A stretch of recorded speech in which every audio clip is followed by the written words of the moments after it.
मत्तम पादगे नास्ति पापकरे बद्धमानहे एवं ज्ञात्वा महादेवी यथा योग्यं तथा कुरु। ಹಾಗೆ ಶ್ರೀಮತಿ ಶ್ರೀ ಕವಿತಾ ಮತ್ತು ಶ್ರೀ ಮಹೇಶ್ ಕುಟುಂಬಸ್ಥರು ಹಾಗೆ ಸೇರಿರುವಂತಹ ಎಲ್ಲ ಭಕ್ತಾದಿಗಳು ಬಹಳ ಪುಣ್ಯವಾದ ಸಮಯದಲ್ಲಿ ನಾವಿದ್ದೇವೆ. ಭಗವತಿ ಪೂರ್ಣಾಹುತಿಯನ್ನ ಸ್ವೀಕಾರ ಮಾಡಲಿಕ್ಕಿದ್ದಾರೆ.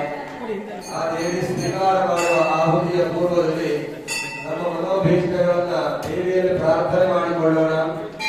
ಇಷ್ಟು ಮಹತ್ತರವಾದಂತಹ ಸೇವೆಯನ್ನು ಸ್ವೀಕಾರ ಮಾಡಿದ ಮಹಾದೇವಿ ಯಜಮಾನರು ಅವರವರ ಕುಟುಂಬಗಳು ಮಾಡಿದಂತಹ ಪ್ರಧಾನ ಸಂಕಲ್ಪ ಏನಿದೆ ಆ ಎಲ್ಲ ಸಂಕಲ್ಪಗಳನ್ನು ಭಗವತಿ ಪರಿಪೂರ್ಣವಾಗಿ ಈಡೇರಿಸಿಕೊಡಲಿ. ಇದೇ ರೀತಿಯಾದಂತಹ ಇನ್ನೂ ಹೆಚ್ಚಿನ ಶಕ್ತಿ, ಸಂಪತ್ತು, ಆಯುರಾರೋಗ್ಯ ಭಾಗ್ಯಗಳನ್ನ ಮಹಿಷಾಸುರ ಮಂದಿರಿ ಚಂಡಿಕಾ ದುರ್ಗಾ ಪರಮೇಶ್ವರಿ ಅವರ ಕುಟುಂಬಕ್ಕೆ ದಯಪಾಲಿಸಲಿ.